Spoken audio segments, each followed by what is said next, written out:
I had barely stepped onto the old farmhouse porch when my best friend's mother looked straight into my eyes, smiled with heartbreaking sadness, and quietly said, "So you're the reason she never dates anyone." Everything inside me stopped.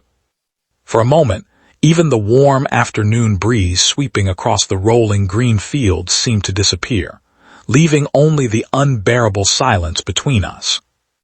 Before we continue, if you believe hope, compassion, and second chances can change lives, please like this video, leave a comment, share it with someone who needs encouragement, and subscribe to Ripple of Love. Your support helps stories like this reach hearts that need them most. I never imagined a single sentence could reopen wounds I had spent nearly 10 years trying to bury. My name is Nolan Mercer. I was 31 years old, worked as a wildlife photographer, and had spent most of my adult life chasing distant landscapes instead of facing my own emotions. The mountains, forests, and forgotten roads always felt safer than unfinished conversations. Every time life became complicated, I packed another camera bag and accepted another assignment hundreds of miles away. My best friend, Alara Brooks, had always been the opposite. She built her life around people instead of places. She became a physical therapist in our hometown, spending every day helping injured people stand again after accidents, surgeries, and illnesses. While I escaped, she stayed. While I searched for beautiful scenery, she quietly became the reason other people found hope. We had known each other since we were 11 years old. Everyone assumed we would eventually fall in love. Ironically, that expectation became the very thing neither of us knew how to confront. Life had interrupted us long before either of us understood our own feelings. When we were 22, Alara's father died suddenly from a heart attack while repairing the roof of their family barn. Overnight, she abandoned graduate school plans in another state and returned home to care for her grieving mother, Evelyn, and keep the family property alive. Around that same time, I accepted my first international photography contract. I convinced myself leaving was temporary. Weeks became months.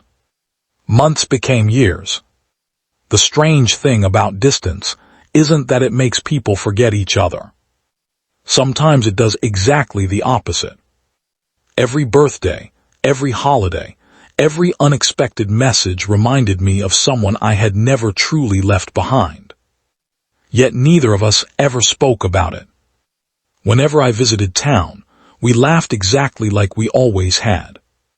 We visited the old lake. We drank coffee at the same diner. We celebrated each other's achievements. And then I left again. No promises.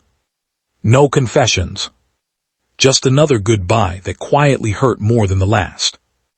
Standing on Evelyn's porch that afternoon, surrounded by flower pots, climbing vines, and endless farmland glowing beneath soft daylight, I realized she had noticed everything we thought we had hidden.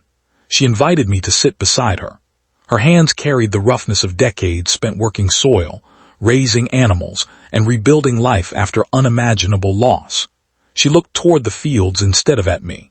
She admitted that she had watched her daughter politely turn away every relationship that entered her life. Not because she feared commitment, not because she disliked love, because every man she met was unknowingly compared to someone who had already occupied her heart without realizing it. The weight of those words settled inside me like stone. I suddenly remembered every invitation I had declined because another assignment seemed more important. Every message I answered days too late. Every opportunity where fear disguised itself as patience. I wasn't protecting our friendship. I had been protecting myself from rejection. The realization hurt far more than any answer possibly could. As we talked, I noticed Alara standing quietly near the vegetable garden several yards away, trimming herbs beneath the afternoon sunlight. She wasn't watching us, yet somehow I felt she already knew exactly what her mother was saying. The distance between us suddenly felt larger than every country I had ever traveled through. That evening I walked alone through the winding dirt road leading away from the farmhouse. Children laughed while riding bicycles. Farmers loaded fresh vegetables into pickup trucks. Neighbors waved from their porches. Life continued peacefully around me while my own thoughts collapsed into complete uncertainty. For the first time in years, I questioned every decision that had shaped my future. Success suddenly felt strangely empty. Awards hanging inside my apartment had never hugged me after losing someone. Magazine covers never remembered my birthday. Photographs couldn't hold conversations after midnight. The next morning I returned to the farmhouse with no plan except honesty. Before I could say anything, I found Alara repairing a broken wooden fence beside the pasture. She looked tired, not physically, emotionally, like someone who had spent years pretending disappointment no longer hurt. We worked together in comfortable silence, replacing damaged boards beneath the bright afternoon sky. Birds circled overhead, while gentle wind carried the scent of fresh grass across the hills. There was something strangely healing about doing ordinary work beside someone extraordinary. Eventually, she admitted that she never expected anything from me anymore. Expectation had simply become exhausting. She had convinced herself that loving someone silently was easier than risking losing the friendship that meant everything. Listening to those words felt like watching my own fears reflected back at me. Neither of us had been rejected. Neither of us had chosen someone else. We had simply allowed uncertainty to steal years we could never recover. For the first time since childhood, I stopped searching for perfect words. Instead, I admitted every truth I had hidden behind airports, cameras, deadlines, and excuses. I confessed that every beautiful place I photographed eventually reminded me of someone missing from the picture. Every journey ended with me wondering what life might have looked like if I had stayed. Tears quietly filled her eyes, not dramatic tears, not cinematic tears, just the kind that appear when someone finally hears what they've waited years to believe. The weeks that followed didn't magically solve everything. Love rarely works that way. Real relationships require rebuilding trust one ordinary day at a time. I postponed upcoming assignments. I helped repair the farmhouse roof that had remained unfinished since her father's passing. Together, we planted vegetables for the next season. We shared simple breakfasts on the porch while morning sunlight covered the valley below. Slowly, the future stopped feeling like something waiting somewhere else. It began growing exactly where we already stood. Evelyn watched all of it quietly. One afternoon she smiled as we laughed over muddy boots after working in the garden. There was peace in her expression that hadn't existed when I first arrived. Maybe parents recognize healing long before anyone else does. Months later, I realized something unexpected.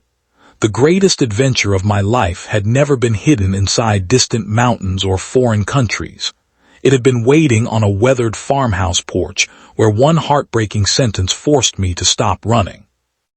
If this story has touched your heart so far, please support Ripple of Love by liking, sharing, and subscribing so more people can discover stories about hope, forgiveness, and second chances. Before the story ends, tell us in the comments. Have you ever stayed silent about someone you truly loved? And if you could relive that moment, what would you do differently years from now? People may remember breathtaking photographs, remarkable careers, or impressive accomplishments. But when life finally becomes quiet, those things rarely comfort a lonely heart. What remains are the people who waited, believed, forgave, and chose to stay when fear encouraged them to walk away. Sometimes the bravest journey isn't crossing oceans or climbing mountains. Sometimes it's simply turning toward the person who has always been beside you, speaking the truth before time steals another precious chance.